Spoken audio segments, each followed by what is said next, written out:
What's up, everyone? Welcome back to another review, and this time I'm going to be taking a look at 1974's Black Christmas, directed by Bob Clark, the man who brought us A Christmas Story. Of course, Black Christmas is the more horrific take on Christmas. Bob Clark style. Okay, so I'm going to keep this review very, very short as I can make it, and very, very sweet as I can make it. Now, for all those hardcore horror guys like me, we all know that Black Christmas was one of those foundation pieces of what we come to know now as the slasher genre of movies. And Black Christmas really did set that table perfectly for what was to come with Halloween back in 1978. Black Christmas incorporated, a lot of those horror tropes. The final girl, the killer POV, not seeing the killer for, not a POV, the POV of seeing things from the killer's point of view, but you don't really see the killer at all. Using shadows and creating intense atmospheres, and taking relatively safe settings and putting an element of danger to them, like with Black Christmas. This movie takes place primarily inside a sorority house, so it's a a relatively safe place where you have your sorority sisters and people like that. But you got this killer who is in the house with them. And I like how this movie did a nice little spin on the whole, the calls coming from the house thing. And that was all done really, really well. That's the perfect story for this. And I like the whole Christmas setting of this thing. You get that darker tale. You get that darker Christmas tale instead of that, joyful, happy Christmas garbage. You get the sinister side. Which I always like better anyway. Because the sinister side of a cheerful holiday is always more scary. And it's just a good juxtaposition between the light and the dark. But let's get more into it. Now, of course, like I said, Bob Clark's direction of this movie is great. The cinematography looks great.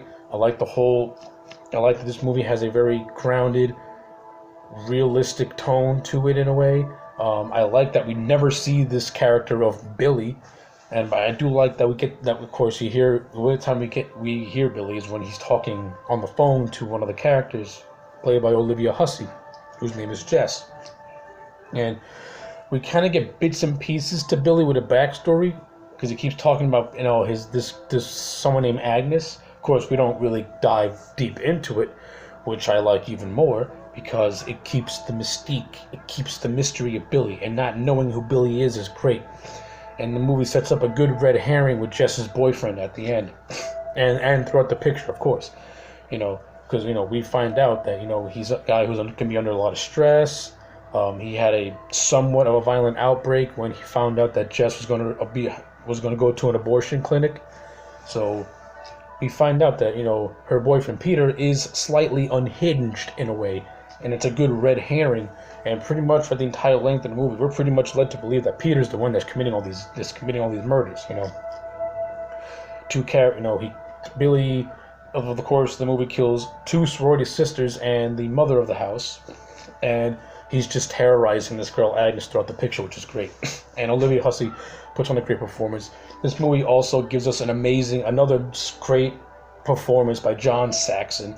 John Saxon. The man just pops up, and every time he pops up in a movie, he's going to be the best part of it. He plays Lieutenant Fuller, and he's got a nice little character thing going on too. He has some cool moments in this movie.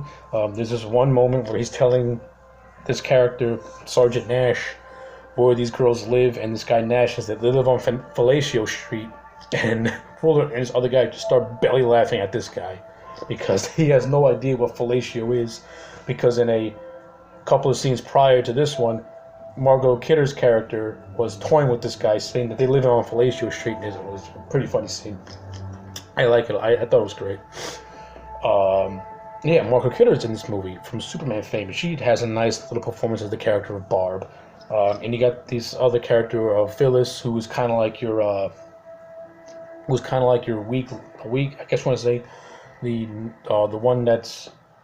She has that character in a horror movie that's always concerned about almost everything, and is the quickest one to jump to conclusions way too fast.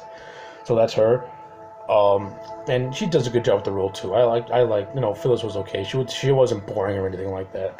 Well, like I said, This movie's stronger aspects is its horror aspects, especially when we get down to the last half of the movie, and Jess is all alone in the house, and she's pretty much, and this Billy character is just looming, could be anywhere, and we get this nice mini little chase scene at the end, which is really really good, and the movie to me has a great ending because at the end, Jess pretty much kills Peter, and we all believe that Peter was the one who was the one doing all the killing.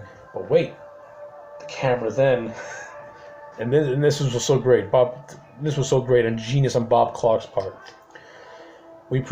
Bob Clark pretty much revealed that Billy's still alive and he's still up in the attic because we hear him singing about Sister Agnes, and the movie just ends on that note, and it's a great ending.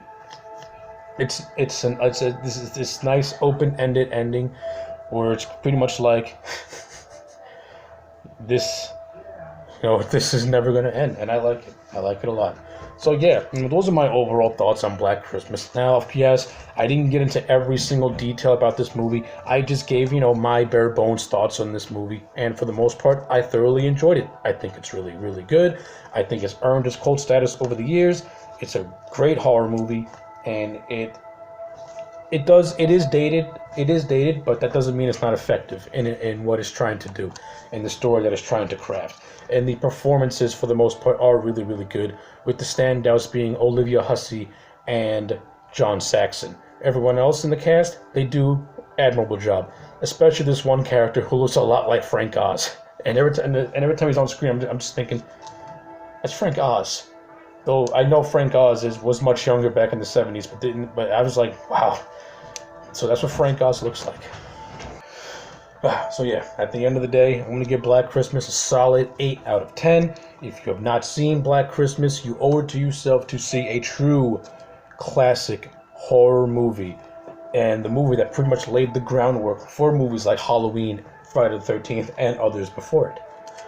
And others after it, I should say. Sorry. But yeah, 8 out of 10. Anyway, my name's AJ Legend.